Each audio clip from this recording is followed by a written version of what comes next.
Welcome students, very short process, একদম সহজ করে ভাবো। আজ class WBJE questions 2024 basic concept of chemistry. দেখো, অনেক দিনের অপেক্ষার ফল, আর মাত্র দুদিন বাকি WBJE এক্সাম। তো তোমরা অবশ্যই চ্যানেলটার দিকে ফলো করবে। আমি কাল অবশ্যই একটা ভিডিও আনছি এক্সাম হলটাকে কিভাবে কাটাবে। এক্সাম হলটাকে যদি বেস্ট অফ বেস্ট কাটাতে পারো, ওইখানটাই কিন্তু সমস্যা হয়ে যায়। এক্সাম হলে গিয়ে যেন ঘাবড়ে যাওয়া, এক্সাম হলে গিয়ে যে মাইন্ডসেট করে যাচ্ছ সেখানেই কিন্তু পিছিয়ে পড়বে। সেটার জন্য ভিডিও কিন্তু আসছে পরের দিন, মানে কাল, ঠিক আছে, না তারপরের দিন, মানে এক্সামের আগের দিন। তো আজ এখন যেটা খুব ইম্পর্টেন্ট একটা চ্যাপ্টার নিয়ে আমি আলোচনা করব, সেটা হচ্ছে বেসিক কনসেপ্ট অফ কেমিস্ট্রি। সেটা তোমাদের 11-এ ছিল, একদম ফার্স্ট চ্যাপ্টার। এটা ম্যাথামেটিক্যাল নিউমেরিক্যাল প্রবলেমের মেনলি চ্যাপ্টার। তো কোন জায়গাগুলো থেকে কোয়েশ্চেন আসবে, দেখো এই কটা মানে জায়গা যদি করে নিতে পারো, এখান থেকে কোয়েশ্চেন আশা করি কেন একদম শিওর পাবে, এটুকু বলতে পারি, ঠিক আছে। তো ফার্স্ট কোয়েশ্চেনটা দেখো, একের দাগের কোয়েশ্চেনটা দেখো, ভরের ঊর্ধ্বক্রমে সাজাও, draw with increasing order of mass. দেখো চারটে তোমাকে বলে দিয়েছে, কি কি? 1 মোল N2, N2 মানে জানো অ্যাটমিক ওয়েট কত হবে, নাইট্রোজেনের 14 × 2 মানে 28 গ্রাম। তারপরে কি বলেছে, 0.5 মোল O3, O3 মানে কত? O3 মিন্স 16 × 3 মানে 48 গ্রাম। কিন্তু ভালো করে দেখো, 1 মোল বলেনি, 0.5 মোল মানে 1 মোলের হাফ, মানে 48/2 হবে, মানে 24 গ্রাম। ওকে, থার্ড দেখো, এত নাম্বার O2। দেখো অ্যাভোগাড্রো নাম্বার O2 মানে জানো নিশ্চয়ই, O2 মানে 32 গ্রাম O2, কিন্তু অ্যাভোগাড্রো নাম্বার বলেনি। দেখো অ্যাভোগাড্রো নাম্বারের হাফ, অ্যাভোগাড্রো নাম্বার মানে তো 6.022, এখানে যেটা আছে 3.011 × 10⁻23 মানে তার হাফ। অ্যাভোগাড্রো নাম্বারের জন্য 32 হতো, তাহলে এর হাফ মলিকিউলস মানে কি হচ্ছে, অ্যাভোগাড্রো নাম্বারের হাফ মানে তার মানে 32 এর হাফ মানে 16 গ্রাম হবে। কোনটা? এইটা, থার্ড অপশনটা। এটা সেকেন্ড, এটা ফার্স্ট। ফোর্থ দেখো, 0.5 গ্রাম অ্যাটম O2। দেখো ভালো করে একটা কথা বলি শোনো, গ্রাম মলিকিউল O2 মানে তুমি ধরবে 32, গ্রাম অ্যাটম মলিকিউল, গ্রাম অ্যাটম বললে কিন্তু তুমি 16 ধরবে, যতই তোমাকে O2 বলে দিক। কারণ অ্যাটম মানে O আর মলিকিউল মানে O2, পরমাণু মানে O, অণু মানে O2। তোমাকে যখন বলছে 0.5 গ্রাম অ্যাটম, বাংলায় বলে 0.5 গ্রাম পরমাণু, তখন কিন্তু যতই O2 থাক তোমাকে সেটা O ধরতে হবে। O মানে 16, তার মানে 16 গ্রাম। 1 গ্রাম অ্যাটম মানে 16 গ্রাম, 0.5 বুঝতে পেরেছো, তার হাফ, তার মানে 8 গ্রাম, তার মানে অ্যান্সার 8 গ্রাম, ঠিক আছে। এবার দেখো এর মধ্যে এইটা 28 গ্রাম হলো, এটা 24, এটা 16, এটা 8। দেখো সব থেকে কম কোনটা? এইটা, তারপরে কোনটা? এইটা, তারপরে এইটা, তারপরে এইটা, তার মানে এটা সব থেকে হচ্ছে মাসটা কম হবে, তার মানে অ্যান্সার কোনটা? দেখো এইটা অ্যান্সার হবে, 4টা কম, তারপর 3, তারপর 2, তারপরে 1। ওকে, নেক্সট কোশ্চেনে যাও। সেকেন্ড কোশ্চেন দেখো কি বলছে, ভেরি ভেরি ইম্পর্টেন্ট কোশ্চেন। এই জায়গাটা দেখো, আমরা সলিউশনে কিন্তু একই কথা বলেছি, সলিউশনে এই ম্যাথ আছে, আবার 11-এর ফার্স্ট চ্যাপ্টারে এই ম্যাথ আছে, যেটা নরমালিটি, মোলালিটি, মোল ফ্র্যাকশন থেকে অঙ্ক। এখান থেকে কিন্তু দেবেই দেবে, বলে দিচ্ছি। যে কোনো একটা অঙ্ক পড়বে, ভালো করে করে যাবে। কিন্তু এখানে একটা অঙ্ক নিয়ে আমরা আলোচনা করেছি। দেখো দেখো, জলীয় দ্রবণে ইথানলের মোল ভগ্নাংশ বলে দিয়েছে, মোল fraction of ethanol in aqueous solution. দেখো এখানে ওয়াটারটা হচ্ছে সলভেন্ট মানে দ্রাবক, আর ইথানলটা হচ্ছে দ্রাবক মানে সলিউট, ঠিক আছে। ইথানলের মোল ফ্র্যাকশন বলে দিয়েছে কত? 0.08।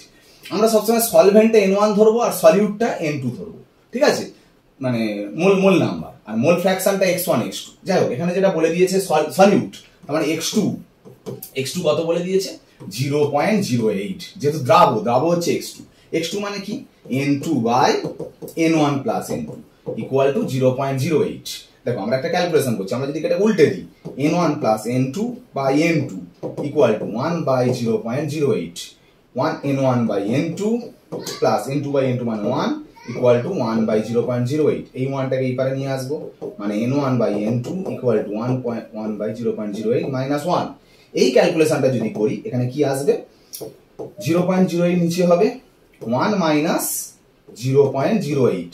এটা ক্যালকুলেশন করলে কত হবে?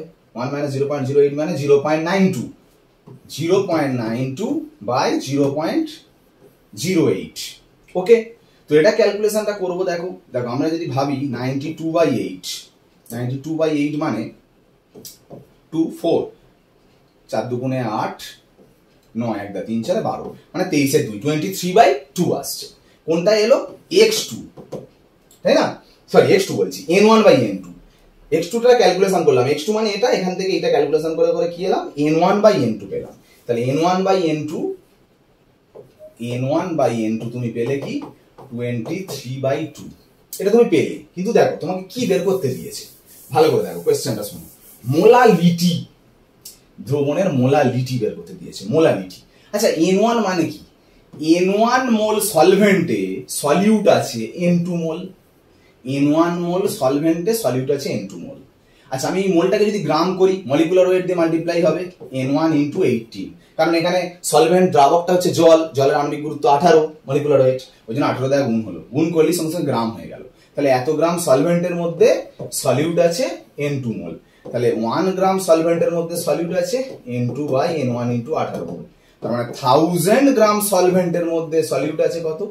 N2/N1 × 18 × 1000। এটা ক্যালকুলেশন করলে অ্যান্সার। দেখো এখানে তুমি এটা বের করেছো তো N1/N2, উল্টে দাও 2/23, মানে N2/N1 হবে 2/23, এখানে বসিয়ে দাও N2/N1 এর জায়গায় কি বসা 2/23 × 1000/18। দেখো 9 × 2 = 18, ক্যালকুলেশন করছি 1000/3 × 9 = 7, 7 1000 2, 9 × 2 = 18 19, 197।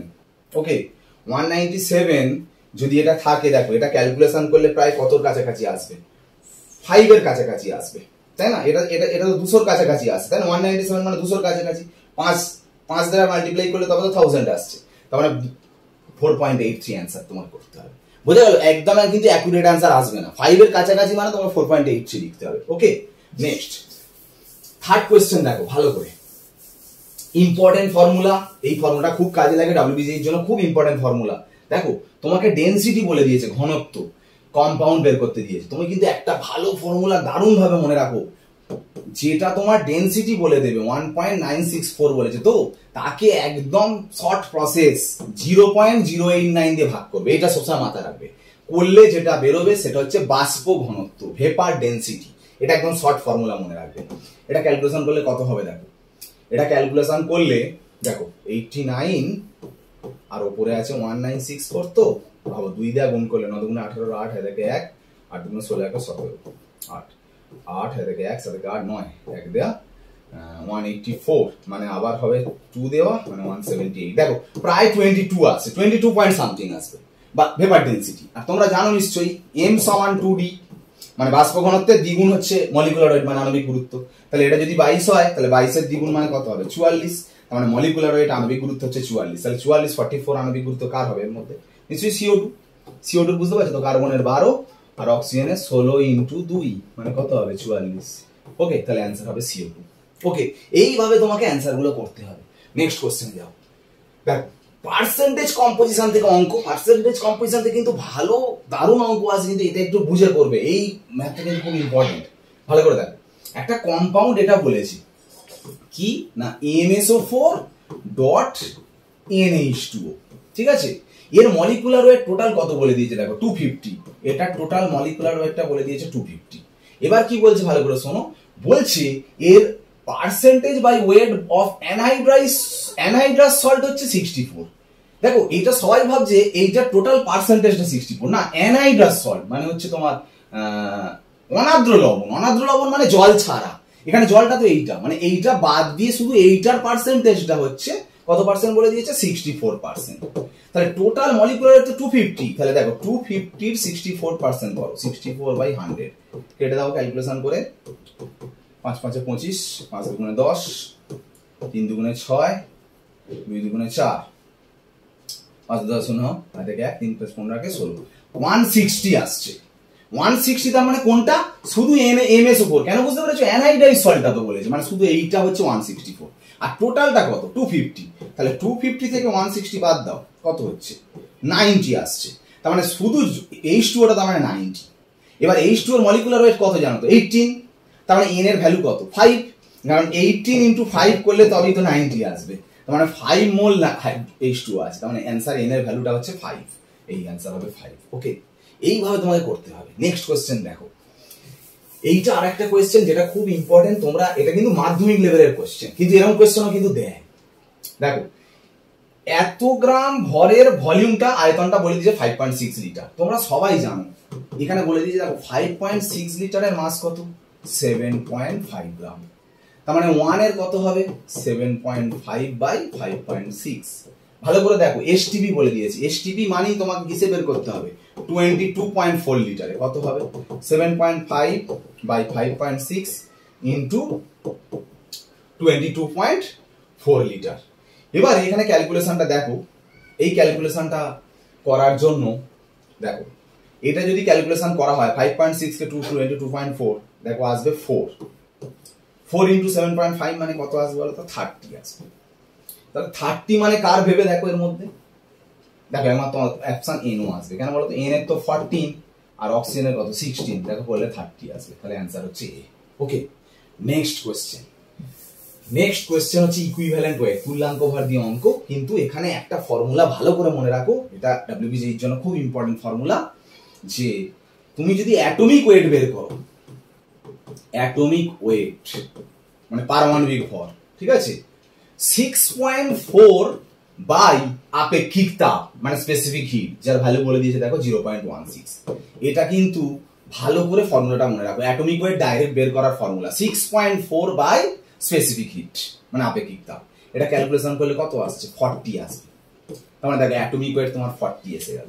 অ্যাটমিক ওয়েট যদি 40 আসে তাহলে তুমি কি করে ইকুইভ্যালেন্ট ওয়েট বের করবে, মানে তুল্যাঙ্ক ভার কি করে বের করবে, কার, এটা তো এম, মেটাল এম এর। দেখো মেটালের সঙ্গে অ্যাকচুয়ালি কে যুক্ত হয়েছে, দেখেছো অপশনগুলো সিএল যুক্ত হয়েছে। দেখো সিএল এর ইকুইভ্যালেন্ট ওয়েট কি করে বের করবে বলো, ইকুইভ্যালেন্ট ওয়েটের ফর্মুলা কি আমাদের, atomic weight by valency. CL এর পারমাণবিক গুরুত্ব কত 35.5 আর সিএল এর ভ্যালেন্সি কত হয় 1, তার মানে 35.5 বুঝে গেল। ইকুইভ্যালেন্ট ওয়েট অফ ক্লোরিন কত 35.5। মনে রাখো ইকুইভ্যালেন্ট ওয়েট অফ ক্লোরিন যেহেতু 35.5, এর 35.5 এর সাথে এম মেটাল যতটা অ্যাড হবে সেটা তার ইকুইভ্যালেন্ট ওয়েট। তার মানে এখানে একটা বলে দিয়েছে, ভালো করে শোনো, তোমাকে বলে দিয়েছে দেখো একটা কম্পাউন্ডের মধ্যে ক্লোরিন আছে 65%, তার মানে ক্লোরিন যদি 65% হয় তাহলে মেটালটা কত আছে, নিশ্চয়ই 100 মাইনাস 65% করলে কত হবে 35%। তার মানে বুঝতে পারছো মেটাল 35% আর ক্লোরিন 65%, তার মানে কি বলতে পারি 65 ক্লোরিন অ্যাড হয়েছে কতটা মেটালের সঙ্গে 35 মেটালের সঙ্গে, 1 ক্লোরিন অ্যাড হয়েছে কটা মেটালের সঙ্গে 35/65 মেটালের সাথে। আর যেহেতু ক্লোরিনের ইকুইভ্যালেন্ট ওয়েট 35.5, তাহলে 35.5 সিএল অ্যাড হবে কতটার সাথে 35 ইনটু 35.5 বাই 65।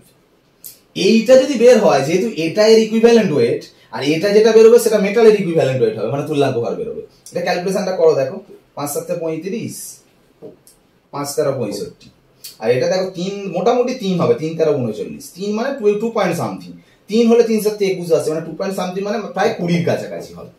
মানে বুঝতে পারছো, তার মানে মেটালের ইকুইভ্যালেন্ট ওয়েট তুল্যাঙ্ক ভারটা কত হলো 20। এবার তুল্যাঙ্ক ভার 20 মানে বুঝতেই পারছো তুল্যাঙ্ক ভার সমান পারমাণবিক গুরুত্ব বাই যোজ্যতা, তার মানে যোজ্যতা সমান পারমাণবিক গুরুত্ব বাই তুল্যাঙ্ক ভার। তাহলে পারমাণবিক গুরুত্ব কত বলে দিয়েছে, অ্যাটমিক ওয়েট কার, এখানে অ্যাটমিক ওয়েট বের করলে তো অ্যাটমিক ওয়েট কত 40, তাহলে অ্যাটমিক ওয়েট যদি 40 হয় বাই ইকুইভ্যালেন্ট ওয়েট তুমি বের করেছো 20, তাহলে করলে কত হবে 2, তার মানে ভ্যালেন্সি যোজ্যতা হচ্ছে 2, তাহলে যোজ্যতা 2 মানে কোনটা অ্যান্সার হবে, নিশ্চয়ই MCl2, কারণ এম এর ভ্যালেন্সি 2 হচ্ছে এই কম্পাউন্ড এর মাত্র। বোঝা গেল, এইভাবে সমস্ত কোশ্চেনের অ্যান্সার গুলো করতে হবে, ঠিক আছে। আবারও বলছি ভালো করে প্র্যাকটিস করো, আর একদম সময় নেই, নেক্সট ক্লাসের নেক্সট ভিডিওটা যেটা হবে পরীক্ষার হলে কিভাবে কাটাবে একদম ওইটাই কিন্তু ফাইনাল। এতদিনে যা পরিশ্রম ওই মাত্র 4 ঘন্টা পেপার 1 আর পেপার 2, ওই ঘন্টাটাই কিন্তু তোমাকে একটা সাকসেসের জায়গা নিয়ে যাবে। সেটা নিয়ে আমরা ভিডিও আসছি, চ্যানেলটা সাবস্ক্রাইব করো, ভালো করে এই ভিডিওটা সবাই দেখবে। ওকে, বাই।